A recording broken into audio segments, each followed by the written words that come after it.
Bonjour à tous, avec l'aide de Dieu, nous allons étudier le Rambam, les lois de Tumatzarat, l'impureté du lépreux, le 6e chapitre. Comme nous l'avons appris dans le chapitre précédent, lorsque quelqu'un a une tache blanche, si dans cette tache blanche il y a deux poils blancs ou bien une chair saine, cette personne est impure. S'il n'y a rien, on va enfermer cette tache pendant 7 jours et le Kohen viendra voir au bout de 7 jours s'il y a deux poils blancs ou une chair saine à l'intérieur. Ou une troisième option, si la tache blanche a eu une expansion, elle a grandi, à ce moment-là, la personne sera impure. Perek Shishi Halacha Aleph. Voici les endroits, les parties de la personne qui ne deviennent pas impures s'ils ont une tache blanche.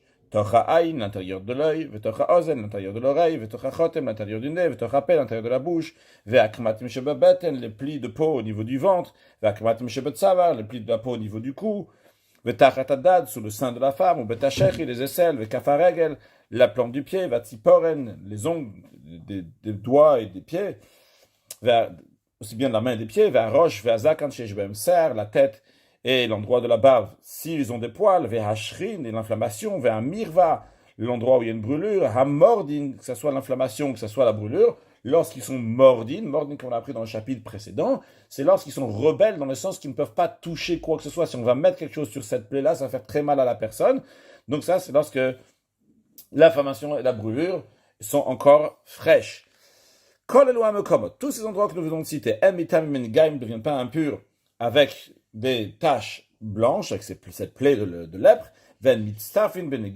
ni ils s'associent pour les taches blanches. C'est-à-dire que si il y avait sur la chair une taille d'une baheret, mais qui était trop petite, comme on a appris dans les chapitres précédents, que la taille d'une baheret pour qu'elle puisse être potentiellement impure, et que le Kohen va l'enfermer déjà maintenant, avant même qu'elle a les signes d'impureté, c'est si elle a la taille d'un gris, donc de 18 mm sur 18 mm. Donc imaginons dans le cas dans lequel il y a de la chair qui n'a pas la taille d'un gris, et si on va le rattacher avec ce qui est à l'intérieur de l'oreille, ou à l'intérieur du nez, ou à l'intérieur de l'œil, etc., ça va faire un gris, eh bien ça s'associe pas, parce que ce qu'il y a dans le nez, dans l'oreille, etc., ce n'ont pas il n'y a pas la notion de baheret là-bas, vu qu'il n'y a pas la notion de la tache blanche, donc ça ne va pas s'associer.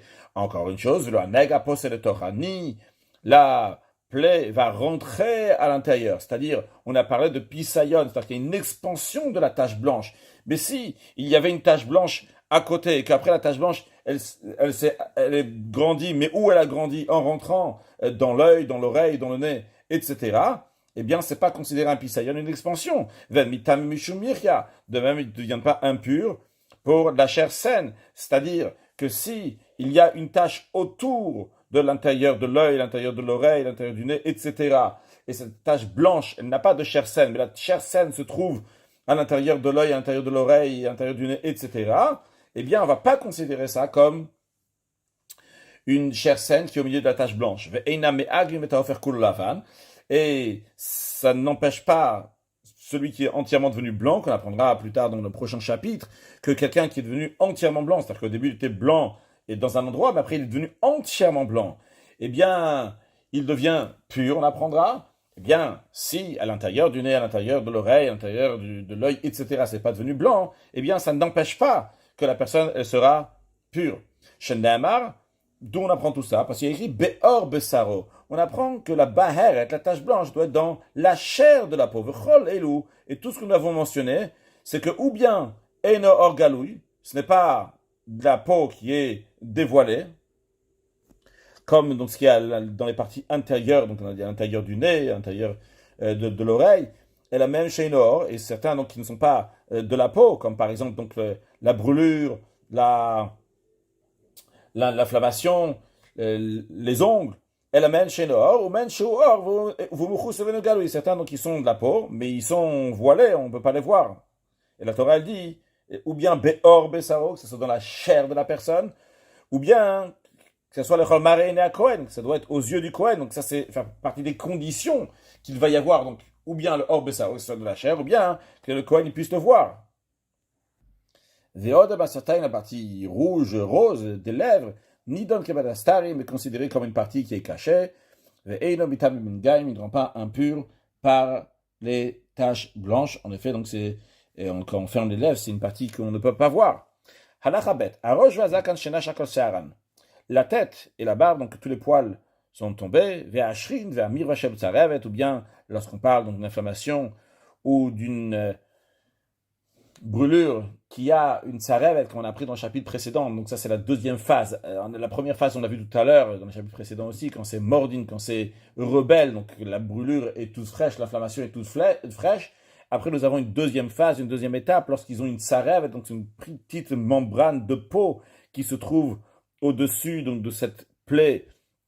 Donc ça, c'est ce qu'on appelle la shrine mirva, qui sont tzarevet, on l'a appris dans le chapitre précédent, ça s'appelle tzarevet ashrin, mirkiata mirva. Donc eux, ces endroits-là, mitamim be'baeret kemoshe be'ano, ils peuvent devenir impurs s'il y a une tache blanche dans la tête, dans la barbe, dans la shrine et la mirva, l'inflammation et la brûlure qui ont déjà une petite membrane de peau. Il y a la notion, donc cette baheret là peut rendre impur. Mais ils ne s'associent pas l'un avec l'autre. Même si c'était l'un un côté de l'autre et il y a une tache blanche, imaginons que par exemple on avait montré qu'il y a le shrine d'un côté et qu'il y a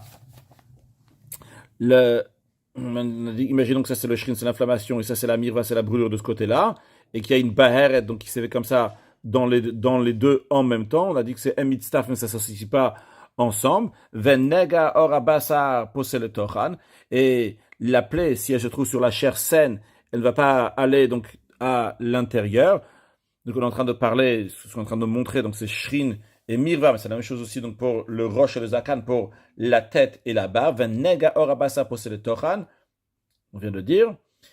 Ve'emetamim mishum mirya, il ne rend pas impur en ce qui concerne en tant que chair saine, c'est-à-dire que si autour d'eux il y avait une tache blanche et sur eux il y avait la chair saine, ce n'est pas considéré un signe d'impureté, mais par contre, ça empêchera d'être pur à celui qui est devenu entièrement blanc si la tête et la barbe ou l'endroit où se trouve la brûlure et l'inflammation ne sont pas devenus blancs, eh bien, ça l'empêchera de devenir pur, parce qu'il faut qu'il se devienne entièrement blanc, ce qui inclut aussi donc la tête et la barbe, l'inflammation et la blessure qui doivent être blancs pour que la personne puisse être considérée kulolavan, entièrement blanc et donc pur. Halacha gimel, ba'eret asmucha la roche olaim leozen. C'est une tache blanche à côté de la tête, à côté de l'œil, à côté de l'oreille, vekayot sebaen, ou bien des endroits similaires à ça que nous avons mentionné dans Halacha Aleph, ou les shrines de la mirva, ou bien qu'il y ait une bahère, une tache blanche qui est juste à côté de l'inflammation de la brûlure, théora, elle est pure. Pourquoi elle est pure? Shenem, parce qu'il est dit, verra que le Kohen va voir la tache qui se trouve dans la peau, qui est dans la chair. Chez Kol Shechut Salanega Kaorabasa, il faut que la tache soit au milieu de la peau de la chair. La peau de la chair, c'est-à-dire la peau de la chair que verra, il épitionne.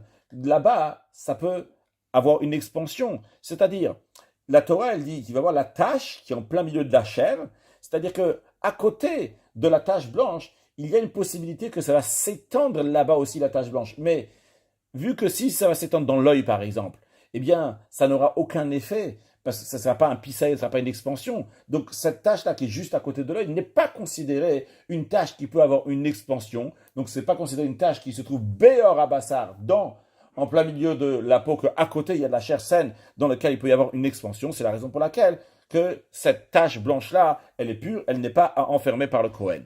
Halacha dalet, elu be'arot teorot. Voici donc des taches blanches qui sont pures. Goy shait abo baheret. Un non-juif qui avait une tache blanche. Venidgayer, il s'est converti en ayant cette tache blanche. Vu qu'au moment où cette tache blanche est arrivée, il n'y avait pas de notion d'impureté, parce que la notion de pureté et d'impureté ne s'applique pas sur un non-juif. Donc cette tache blanche-là ne prend pas effet, donc n'est pas considérée en tant qu'impure. De même, Haïta be'ubar venolat, il était dans un fœtus, lorsqu'il est dans le ventre de sa mère, et il est né comme ça. Ou bien qu'elle était bakamet, elle était dans un pli de la peau, donc qu'on voyait, ça se voyait pas. Venigla, la personne, donc elle a maigri, et maintenant, donc le pli qu'il y avait, s'est déplié, maintenant, on peut le voir. Ou bien encore dans un cas que Baroche ou Bazakan, c'était dans la tête ou dans la barbe, Kshiayabem Ser, lorsqu'ils avaient des cheveux, qu'à ce moment-là, donc ils ne rendent pas impur, ça ne peut pas devenir impur par cette tache blanche. Et après, ces cheveux sont tombés, et tous les cheveux sont tombés, venit galta baheret, et on voit qu'il y a là-bas une baheret, une tache blanche, ou bien que cette tache blanche, elle était dans l'inflammation, dans la brûlure, lorsqu'ils étaient encore rebelles, lorsqu'ils étaient encore tout frais, donc ils ne rendaient pas impurs à ce moment-là. Et après, sans plus tard, ils ont donc une petite membrane de peau qu'il y a eu et qu'à ce moment-là, donc ça peut devenir impur. Eh bien, vu qu'au moment où ils sont arrivés, cette tache blanche est arrivée, elle ne pouvait pas rendre impure, eh bien, même quand après, elle reste encore à ou Teorot, elle est pure, bien que si elle serait arrivée comme dans l'état qu'il est actuellement, la personne serait impure. Par exemple, si on prend le premier exemple qu'on a vu dans la Dalet, ce goy qui s'est converti, il avait déjà la tache blanche avant, et maintenant il est juif, il a une tache blanche, donc on dit il est pur. Mais imaginons que quand il était goy, il n'avait pas la tache blanche, et quand il est devenu juif, après ça, il a la tache blanche, il y aurait oui une barrette qui va le rendre impur, c'est-à-dire que le Cohen va l'enfermer, etc. Mais vu que, à la base, lorsqu'elle est venue, cette barrette, cette tache blanche, elle rendait pas impure, c'est la raison pour laquelle qu'elle rend toujours pas impure, même maintenant. Vechen le Ram nous dit de même, de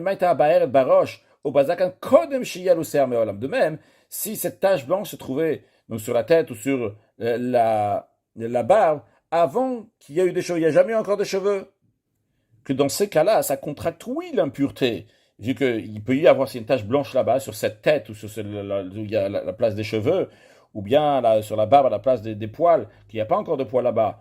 Donc il y a une tache blanche, et ça peut rendre impur. C'est considéré une barrette que le col va enfermer, etc.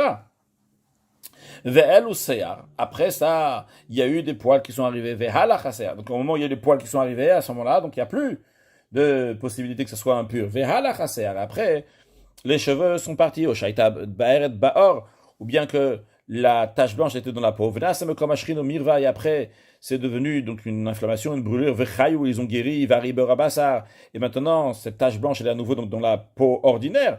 Ah, falpichetrilat avesofata, mais bien que le principe que nous venons de voir ici, donc c'est que le début et la fin, c'est impur. Mais oh, il va être à Torah bentaï, le fait qu'au milieu, elle est devenue pure, eh bien, ça reste pur. C'est du moment où il y a eu la deuxième étape, c'est la troisième étape, elle est pure. J'explique. La première étape, c'était la possibilité que c'est impur.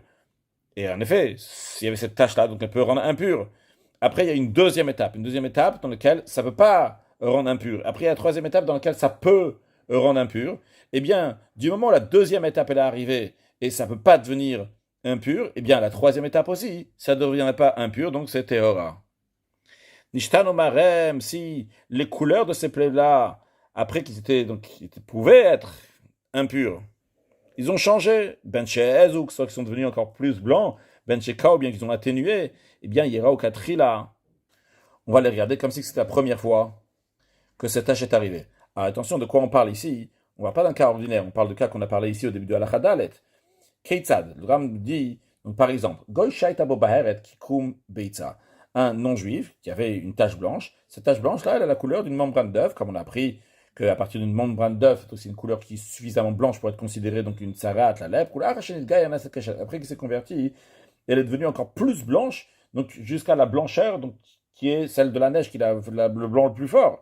Ou bien l'inverse, Shaita Kachel, bien quand il était non-juif, cette tache blanche était blanche comme de la neige. Ou là, après qu'il s'est converti, elle est devenue donc comme la membrane d'un œuf. Tera et Katrila, on la regarde comme si il n'y avait rien du tout avant, comme si c'était une nouvelle tache qui est venue ici.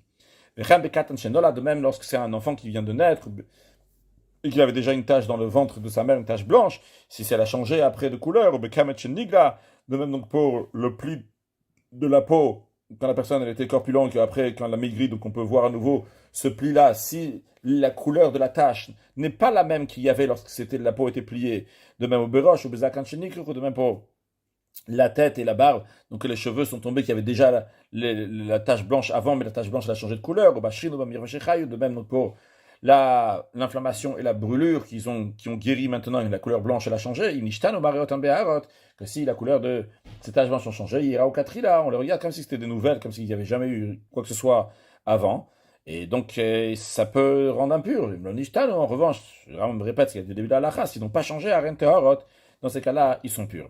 Halakhae, Kol Sfet Negaim, tous les doutes que nous avons à propos des plaies, ces taches blanches, Rouch Mishne Asfekot Shemalinu Gvar, à part les deux doutes qu'on a déjà mentionnés à la fin de Péribet, on a mentionné lorsque quelqu'un il ne sait pas si c'est d'abord la tache blanche qui est venue après le poil blanc, ou bien l'inverse. Et de même, dans Perik Dalet, on avait parlé du cas, si la personne elle a un doute, au bout d'une semaine que le Kohen l'a enfermé, et au début, donc, il y avait bien une tache avec un gris, donc 18 mm sur 18 mm. Et au bout de la semaine, lorsque le Kohen vient le revoir, il y a une tache qui a une circonférence de 22 mm, mais il ne sait pas, il sait pas si c'est la même qu'il y avait avant, qui a eu une expansion, ou bien c'est une nouvelle.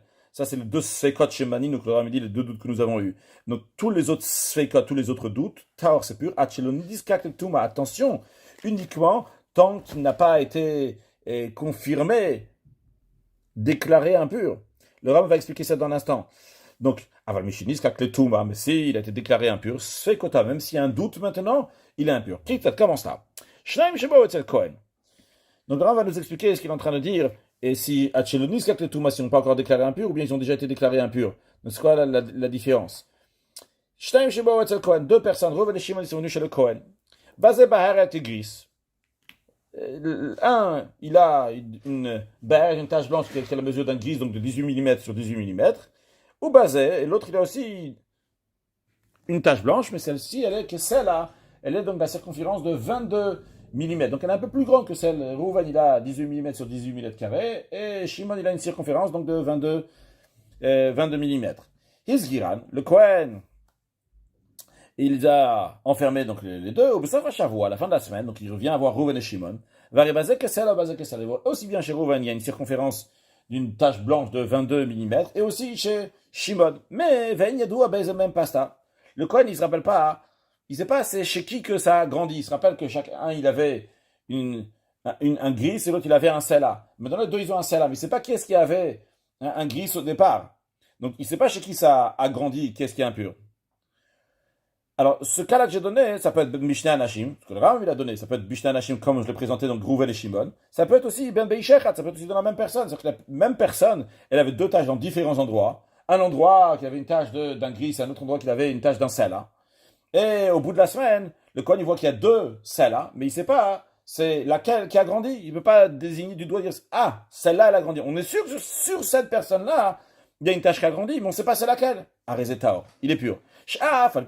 Pas ça, bien que c'est sûr et certain que sur cette personne-là, il y a une extension. Quand même, vu qu'il ne sait pas c'est laquelle la baheret qui a une expansion, Arezetao, il est pur. Jusqu'à qu'il va savoir exactement sur quelle est la tâche qu'il a rendu impur. Allah Havav. En revanche, Misheniskak Letuma, une fois qu'il a été déclaré impur, Tamé, il est impur. Keitzat, comment ça? Shnaim Shebo Etzel Kohen, deux personnes qui sont venues chez le Kohen. Basé Baer Tigris ou Basé Baer Kesela. Un, il a une tache blanche, donc il fait la taille d'un gris, 18 mm sur 18 mm, et l'autre, il a une tache blanche qui fait un sela, donc une circonférence de 22 mm. Hizgiran, Kohen les a enfermés sauf à Shavua à la fin de la semaine. Basé Kesela Veod, Basé Kesela Veod. Il voit que un, il a un sela et plus, et l'autre, il a un sela et plus. Donc, chez les deux, il y a une expansion. Donc, Shneim Tmeim, les deux sont impurs. Ok, jusqu'à là, tout est clair, tout est normal. Maintenant, Chaz ou Shneim, Liot, Kesela. C'est après plus tard. Chez les deux, ils n'ont plus qu'un seul sela. Ils n'ont pas un sela et plus. Ils ont seulement un sela. N'oublions pas qu'au début, au départ, il y avait chez un, il avait un gris, et l'autre, il avait un sela. Après, quand le Kohen vient les voir, les deux, ils ont un sela et plus qu'un sela. Donc, chez les deux, il y a une expansion. Très bien, le Kohen, donc, il leur a dit, vous êtes impurs. Le Kohen revient après. Et il voit que chez les deux, à nouveau, il y a pile un sela. Mais, donc, chez Alachapision, mais c'est parti l'expansion de qui? Seulement, mais même, d'un des deux, parce que il y a un des deux qui avait seulement un gris au début. Maintenant, il a un sela. Les deux, ils ont un sela maintenant. Au début, il y avait seulement un qui avait un sela. Le deuxième, il avait seulement un gris. Oh, il venait de Ezeo, vu que le Kohen, il ne sait pas c'est lequel. Shnem betumatam. Les deux, ils restent impurs. Parce que là, c'est déjà Mishniskak le Tuma. Ça y est. Maintenant, ils ont été déclarés impurs. Une fois qu'ils sont déclarés impurs, il y a un doute. Les deux restent dans l'impureté. Yazo Shnem, Liot Kikris. Chez les deux, chez Rouven et Shimon, la tâche va se rapetissir comme seulement un gris. Zéoché Amou, c'est l'explication de ce que nos sages disent, mais Shinis Kakle Thomas, c'est qu'une fois que il était déclaré impur, eh bien, même s'il y a un doute, c'est impur. Quelqu'un qui avait une tache blanche ou pas, c'est à l'avant chez Kadam Taberet, et à l'intérieur de cette tache blanche, il a deux poils blancs qui étaient déjà avant la tache blanche. On a déjà appris qu'il faut d'abord qu'il y a la tache blanche, et après la tache blanche fait qu'il va y avoir deux poils blancs. C'est-à-dire que les deux poils blancs viennent après la tache blanche. Lui, il avait déjà deux poils blancs. Et en plus de ces deux poils blancs qu'il avait, en plus de ça, il a eu en plus, il a eu deux poils blancs que la baheret, une fois qu'il a eu la tache blanche, ça a fait qu'il y a eu ces deux poils blancs après.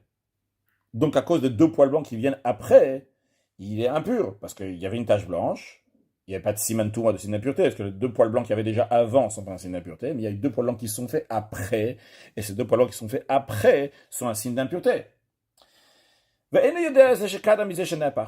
Et lui, maintenant, il ne sait pas c'est lesquels. Il ne sait pas quels sont les deux poils blancs qu'il avait déjà avant et les deux poils blancs qui sont venus après. Alors, le principe que nous avons vu au début de Halachae, est-ce que déjà Niskak le Touma ou pas, est-ce qu'il a déjà été déclaré impur ou pas, va jouer maintenant. Parce que, si c'est le Kohen, il avait enfermé, c'est-à-dire le Kohen a vu qu'il y avait une tache blanche. Il y avait deux poils blancs qui étaient déjà là avant la tache blanche. Donc le Kohen l'a seulement enfermé en attendant de voir un signe d'impureté. Et au bout d'une semaine, quand on regarde, qu'est-ce qu'on voit? On voit ici qu'il y a deux poils blancs d'avant et deux poils blancs d'après. C'est-à-dire deux poils blancs avant la tache, qui étaient là avant la tache blanche, et deux poils blancs qui sont après. Mais on ne sait pas c'est lesquels. Donc il ne peut pas désigner du doigt et dire c'est cela, c'est ça les deux poils blancs qui rendent impur ma baheret, ma tache blanche. Donc le Kohen ne pourra pas dire c'est cela. Eh bien, Arezetar, il est pur parce qu'il n'a pas encore été déclaré impur, il a juste été mousgar, il a été enfermé. C'est la raison pour laquelle, vu qu'on ne sait pas, eh bien, on ne sait pas, il va rester pur. Donc comme on peut voir, ici, nous avons donc les deux étapes. La première étape, il avait donc une tache blanche, il y avait déjà deux poils blancs, et après il y a la tache blanche qui s'est fait, donc c'était ces deux poils-là donc étaient purs. Au bout d'une semaine, on retrouve donc il y a maintenant encore deux autres qui ont poussé, donc après qu'il y a la tache blanche, et lui, il ne sait pas si c'est ceux-là les nouveaux, ou bien c'est ceux-là les nouveaux. Donc vu qu'il ne veut pas montrer du doigt clairement, et il n'a pas encore été déclaré impur, juste Hesger, il a été fermé, mais il n'a pas été déclaré impur, donc c'est la raison pour laquelle il est pur. En revanche, si c'est après qu'il a déjà été déclaré impur, c'est qu'on savait c'est lequel qui était, c'est quel poil blanc qui est venu après qu'il y a eu la tache blanche. Arezeta, mais il est impur. Aval b'she'alach, se'ar echad men, ve'ilo yodea eze alach. Même s'il y en a un qui est parti, il ne sait pas c'est lequel qui est parti. Il ne peut pas désigner et dire c'est ceux-là qui sont partis. Im se'ar shaya siman tuma ou se'ar acher. Il ne sait pas si c'est ceux-là ou bien c'est les autres. Voilà, donc ici, voilà, il était, au début, il savait, il avait, imaginons que c'était ces deux-là qui étaient déjà avant la tache blanche. Il y a eu la tache blanche qui est venue. Après, il y a encore deux autres poils qui sont arrivés. Donc, le Kohen, il a vu qu'il y a deux poils blancs qui sont arrivés sur la tache blanche. Il a dit, voilà, tu es impur. Suite à ça, il reste il y a deux poils qui sont partis. Il en reste que deux maintenant. Mais il ne sait pas si c'est les deux initiales qu'il y avait avant la tache blanche ou c'est les deux qui sont faits après la tache blanche. Eh bien, la Chaélek, qu'il est tamé parce que lui, Niskak le Touma, il a déjà été déclaré impur. Halacha Zain, Misheba Etzel Kohen, celui qui est venu chez le Kohen, Vera'au Shutzarech Hasgal. Le Kohen, il a vu qu'il a besoin d'être enfermé. Il y a juste une tache blanche, ou bien au Shopatour, ou bien qu'il a dit qu'il peut le faire partir parce qu'il est pur. Dans un cas, évidemment, où il avait cette tache blanche-là déjà pendant 7 jours et encore 7 jours. Avant que le Kohen il s'exprime pour dire que tu es enfermé, ou bien qu'il a dit que tu es pato, que tu peux y aller. Il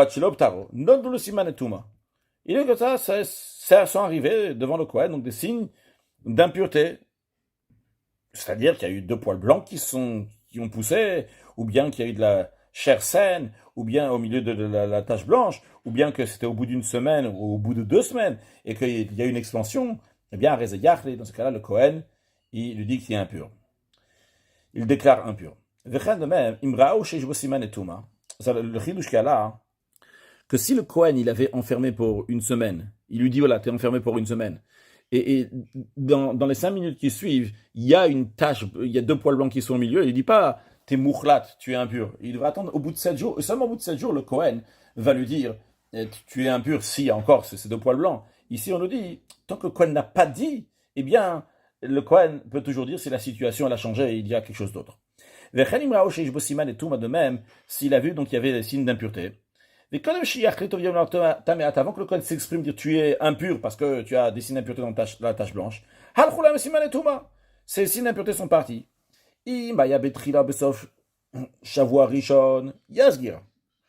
Si c'était la première fois qu'il vient voir le Kohen, ou bien que c'était au bout d'une semaine, donc en autre mot, maintenant il n'y a qu'une tache blanche, il n'y a rien de plus.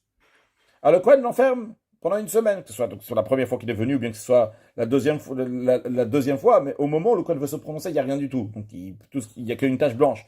Donc Yazkir, il enferme. Et Maya, si c'était à la fin de 2 semaines, ou la Achar, Aptor, après que le Kohen a déjà dit qu'il n'a pas de signe d'impureté, et tout d'un coup ces signes d'impureté ont apparu et après ont disparu, Yvtoroto, avant que le Kohen a prononcé, donc dans ce cas-là, le Kohen va le rendre pato, c'est-à-dire qu'il va le rendre pur. Vu que c'est au bout de 2 semaines, il ne va pas l'enfermer encore une fois. Conclure avec un mot de Chassidut, le Tzemar Tzedek explique donc l'idée que Marot Negaim Shtaim Shana, qu'il y a 2 aspects qui font 4, donc 2 aspects, c'est comme on a déjà appris déjà dans le premier chapitre, on a mentionné à nouveau dans ce chapitre brièvement, donc il y a celle qui est la plus blanche, ce qui est, donc, qui est comme de la neige, et après nous avons la deuxième qui est comme de la laine, après il y a la troisième donc c'est un dérivé de la première, c'est comme la chaux, et la quatrième qui est un dérivé de la deuxième, qui est blanc comme la membrane d'œuf. À quoi correspondent donc ces 2-là, ces 2 mères? Ça correspond à Léa et à Rachel. Rachel, ça correspond à la Baheret, et Léa, ça correspond à la Sehet. Donc Rachel, ça correspond à la grande blancheur, donc c'est très blanc comme de la neige, et Léa, ça correspond lorsque c'est blanc comme la laine. Et Rachel et Léa, de chacun d'eux, dérivent donc Bila et Zilpa. Donc c'est des couleurs donc, qui découlent d'eux. Et on trouve que Léa, représente la pensée, et Rachel, ça représente la parole. Et vu que Léa, c'est la pensée, dans la pensée, donc il y a plus la notion de rigueur, c'est la raison pour laquelle, que même quand c'est pas si blanc que ça, c'est seulement blanc comme de la laine, comme le membrane d'œuf, donc il découle donc de cette couleur-là de la laine, eh bien, ça peut rendre impur. Par contre, dans Rachel, qui est Dibo, qui est la parole, donc il y a moins de dini, il y a moins de rigueur, là-bas, il faut qu'il y ait vraiment une tache, donc qui soit vraiment blanche, plus blanche que ça, donc comme de la neige, et son dérivé. Mashiach now, une excellente journée.